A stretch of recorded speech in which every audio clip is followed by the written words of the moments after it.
The words pioneer and olive oil aren't usually part of the same sentence. But don't tell that to Ziad Anabtawi from Nablus, Palestine. They're part of his company's mission statement. Ziad, welcome to the Language of Business. I'm glad to be here. It's nice to have you here. So tell us about your background. You graduated from George Washington University and then ultimately decided to go to Nablus, Palestine. How did you make that decision?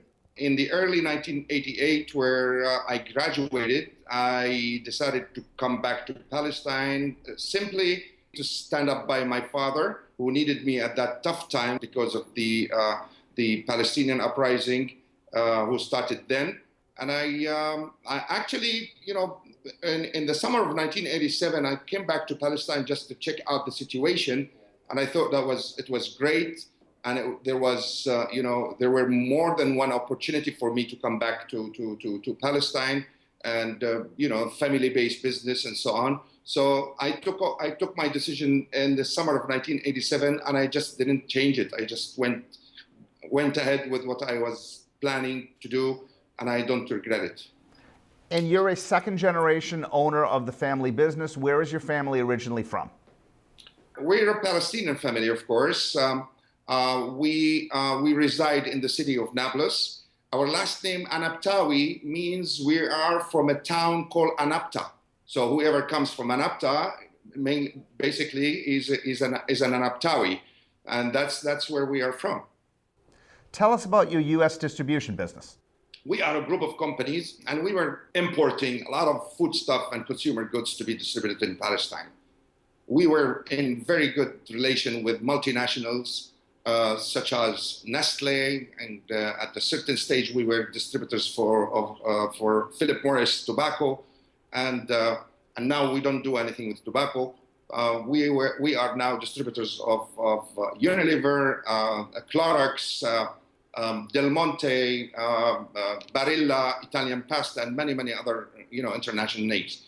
We wanted to do something for Palestine. So we thought about setting up a company to export our Palestinian famous high quality olive oil. And I certainly enjoyed, the idea, and I decided to set up a company by the name Al-Ard, which means the land, and that's where the association between the tree and the soil and so on. I basically utilized my knowledge and my experience from what I learned from those multinationals. And I said to myself, I've worked long enough with the multinationals, and now I'd like to be one. How did your company start operating in the U.S.? The first exhibition that we participated in was Fancy Food Show in Chicago. That was back in 2006. And then I was so excited, and I had a beautiful product and so on. Eventually, I could not succeed in getting anybody to do the distribution for me in the USA. I knocked on many doors, but no success. And then eventually I said, what the hell? I started up my own company. We started the first online shop to sell Palestinian products. And then we started the distribution through a friend of mine whom I knew when I was in the States back in the 80s. And now our product is available in the USA. We sell it online. So we're proud to be able to succeed and take the challenge of being in the US market. And by the way, it was a great a pleasure to get the support of the American people by supporting our project when it was at the initial stage of being set up. Is your primary product that you're exporting olive oil, or is it a suite of different products? Well, it's a basket of Palestinian agricultural products. Olive oil is the backbone of the company. About more than 85% of the export of this company is olive oil. But we created a basket of products starting with za'atar, a famous Palestinian za'atar. And we also have the Nabulsi Palestinian olive oil soap. And we have, of course, the olive pickles. We also went with date and many other products, like Frike. Surprisingly, Frike is doing very well in the U.S. market. Do you know what Frike is? No, I was going to ask you about that. Frike is a grain, actually, and it's like a cereal that is a substitute of rice. It's very healthy. Look it up. You will enjoy it. You mentioned before our interview that politics are a part of daily life, but are they a part of daily life with you running your business? Well, it used to be much more complicated than today. The geopolitical situation was very, very difficult.